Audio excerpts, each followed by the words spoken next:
Jumpin' In on Manx Radio. With Howard and Chris Kane. Hello. Good evening. And welcome.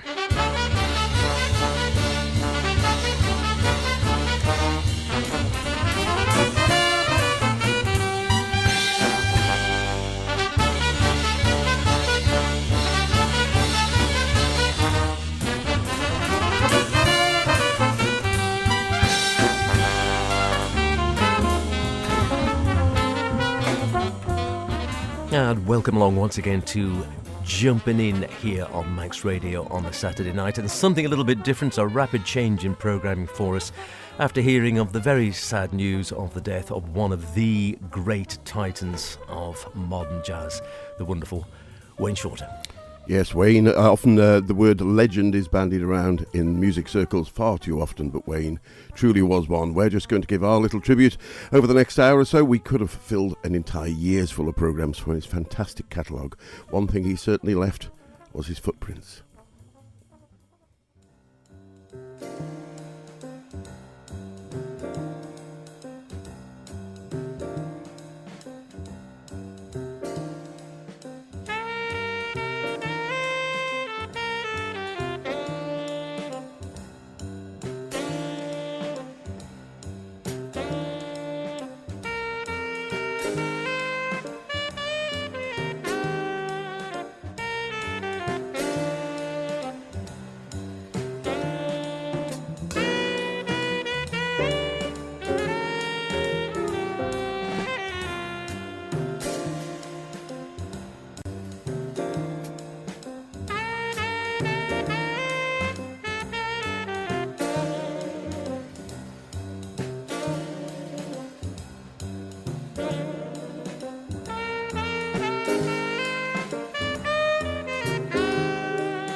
Footprints, a classic Wayne Shorter composition, taken there from Adam's Apple, released back in 1966 with what a fantastic group, Herbie Hancock, Reggie Workman and Joe Chambers. And of course, interesting that Wayne was at that time just in the second great Miles Davis Quintet, and Footprints became a classic track played on that Miles group for several years thereafter, but well worthwhile digging back into that back catalogue, and a personal favourite. Terrific stuff. All about Wayne this evening. Wayne Shorter, who passed away at the grand old age, I think, of 89. Don't think he managed the 90, and was still playing, as far as I'm aware, up until fairly recently. I know often you'd see him of late, and he'd be on stage sitting in a chair. He wouldn't stand throughout, but he'd sit in the chair to blow. But was still making a fantastic sound with his quartet with Daniel Perez and John Patitucci and Brian Blade on the drums. Had the pleasure of seeing them some years ago. Going back to 1964, of course, he was years with that great proving ground for the Young Lions, Art Blakey and the Jazz Messengers. He had a wonderful tenure there. I think he was the musical director, wrote a lot of the tunes as well for the band, including this one, Hammerhead.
Oh, a classic Blakey drum roll to finish. Hammerhead, one of the many tunes that Wayne Shorter wrote during his tenure with Art Blakey and his Messengers there in 1964 from the great album Free For All, possibly one of the sort of slightly looser or slightly freer, as the name suggests, albums on that hard bop commitment that Blakey had in so many ways. Freddie Hubbard on trumpet, Curtis Fuller trombone, Cedar Walton piano, Reggie Workman again bass, Art Blakey of course at the drums, and the man of the moment who sadly has just passed away at the wonderful age of 89. A good innings, as our dad would have said, Mr. Wayne Shorter.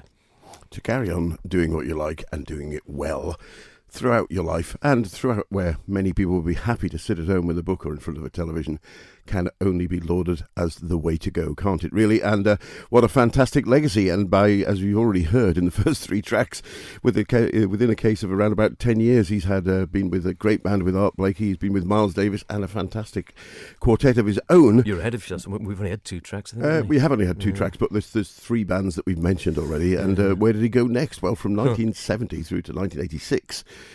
Weather Report, and what a fantastic band that was. And we're going to pick up a track which was in the version 2.5, more of which later, but for the now, here's some Elegant People.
kaleidoscopic band Weather Report, described as jazz rock by many, but I'm not sure that's a fair title because it covered so many different bases. Starting off, the band was originally set up in 1970 by Joe Zawinul and Wayne Shorter, along with Miroslav Vitus on bass. By the time we got to Black Market, this track, Elegant People, one of Wayne's compositions, was the band had moved on, already had a different bass player, Alfonso Johnson, and Chester Thompson on drums.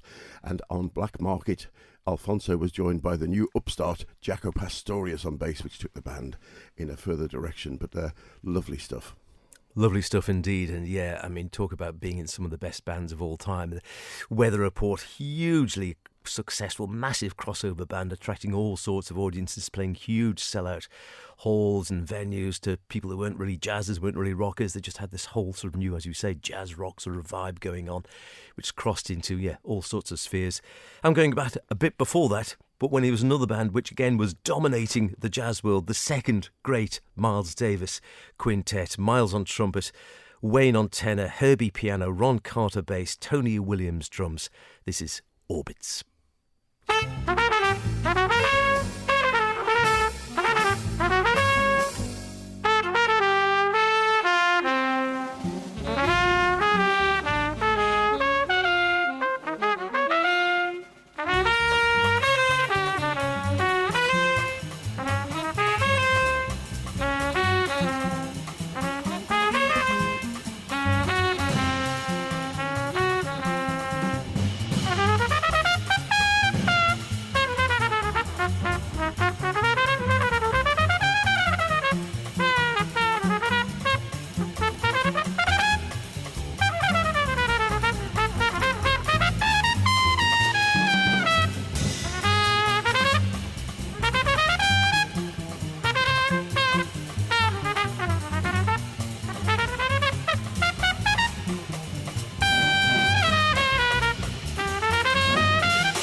Wonderful stuff. Orbits from one of my favourite albums from the second great Miles Davis quintet, Miles Smiles. Not something he did a great deal of, if I'm honest. He is just about on the front cover with I think it's the smile, isn't it? Yeah, it could be. Or he could have just hit someone. Who knows? But yeah, great stuff. Wonderful track written by Wayne, of course, and a relatively short one. I was going to play something from Live at the Plug Nickel, but of course they're all 14-15 minute tracks and we want to get as much in as we can. Wonderful from his time with the quintet, of course, before he went on, and mostly then, I think, his next great call to fame with Weather Report, as we're hearing. But that one, Miles on trumpet, Wayne on tenor and writer of that track, Herbie Hancock piano, Ron Carter bass, and driving along brilliantly. I just love that cymbal work from Tony Williams. Well, I've got no reason to leave that band for my next choice either, and in fact take us to the recording in June 1967 for an album that came out in 68 and was in fact the last all-acoustic album that Miles did himself. This is written by Wayne, of course, Nefertiti, the title track of the album, and interesting how it played. It started in a session. Tio Macero, the famed producer, had learned in Miles sessions particularly to roll tape early and try and catch rehearsals and takes and first takes as well as the final session. And in the case of this, they were trying out a new 16-bar tune by Shorter and tugging and pulling at the tune, but they kept repeating it over and over. It never went off into a more standard format of soloing over the harmony and going through it. At the end of the session, you can hear the group laughing, and Miles says, "Hey man, why do we just make that a tune, just playing the melody and not play the solos?" And Williams says, "Right, that's what we've been doing." And Hancock says, "Well, that's what I've been thinking about." And Davis, "That's it, right?" And 2 more sessions later, having added a large drum section in the middle and having discussed how it felt a bit like a bolero, a modern jazz bolero, Nefertiti was the result.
Fantastic stuff. Obviously, that classic second Miles Quintet and the wonderful Wayne Shorter, who was the main composer throughout his own albums, of course, but also very strong along with Miles.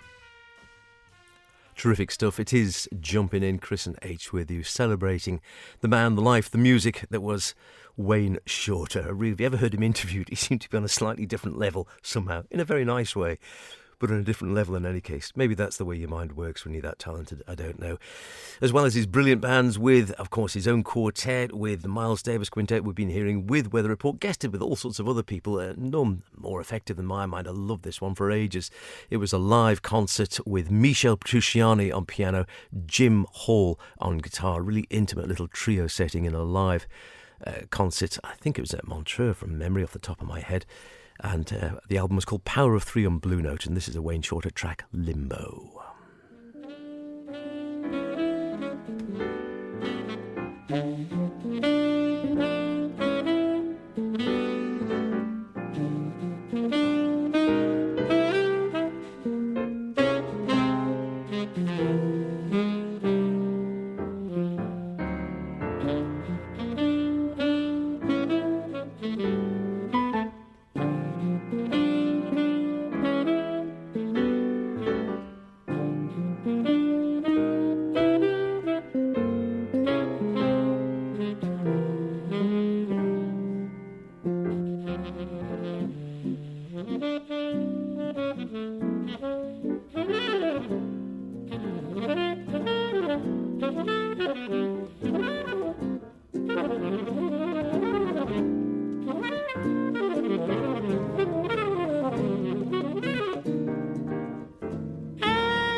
And there it fades into the next track. A little twofer for you there. So first off, Limbo from the wonderful Power of Three album, recorded live at the Montreux Jazz Festival on July the 14th, 1986, with Wayne in the wonderful company of Jim Hall on guitar and Michel Petrucciani, sadly neither of them with us anymore. Let's hope they have a holy trinity somewhere in a jazz club, wherever they may be. That'd be a nice gig to go and catch soon for a cup of tea, wouldn't it? And then fading straight into a track from what was billed as a milestone event in jazz, saxophone legend Wayne Shorter's first live album ever, Footprints Live, with the last great band or quartet he had together, at least his own quartet. Danilo Perez on piano, John Patitucci on bass, Brian Blade at the drums, and we heard Sanctuary just about to fade into Mascalero there. There's one later live recording which we'll bring to you in another show. Of course, we've only just barely scratched the surface of a fantastic career lasting more than 70 years professionally performing, covering all kinds of bases. His time with both Lee Morgan and also with Horace Silver. We didn't touch on the year plus he spent touring with Santana, but he did go and do guest spots on various different albums. None less interesting than with Steely Dan. Steely Dan had various jazz saxophonists and guitarists and drummers feature with him on their albums earlier on, but when they came around to Asia, they were looking for something different. Their producer went to visit Wayne's producer to see if he could ask him to come along, and he said, well, see, I've been talking to him, I'll see if I can get a meeting for you. By the time he got the meeting, he went along to find that the actual record producer who had the label that Steely Dan were on had already asked him to feature on the album, and Wade had turned it down flat. So he had to take a different tack and say, I found a really interesting project, I wonder if you'd like to do a little session for me. I can't remember the name of the band. Well, he got him to come along. He spent 35 minutes in the studio, got the track down, and said, really cool band, I quite like this, and left alone. And there's a piece that he recorded in an interview back in 2013 with the New York Times, where they asked him, Mr. Shorter, what would you say jazz means to you? And he says, I dare you. We'll leave you with Steely Dan and Asia. Rest easy, Wayne. God bless.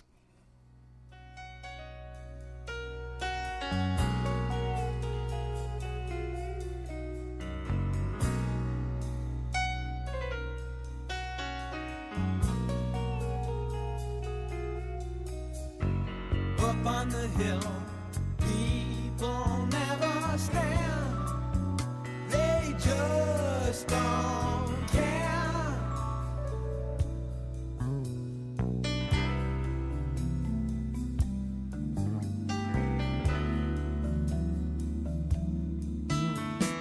Chinese music under banyan tree.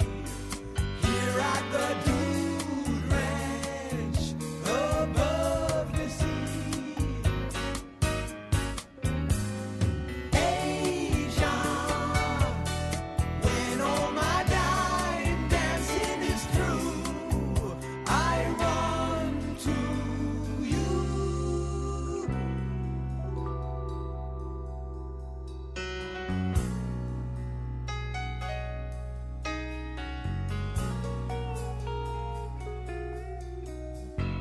Up on the hill, they've got time to burn.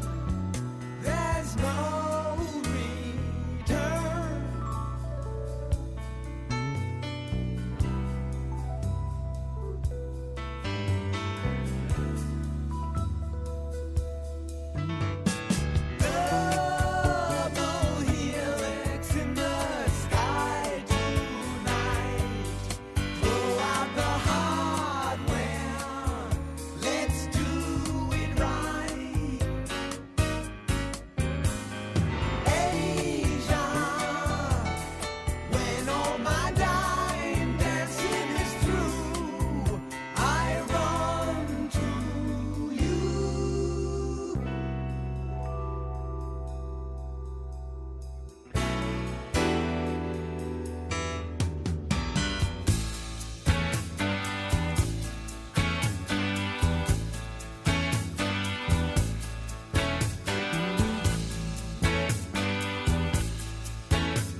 on the hill.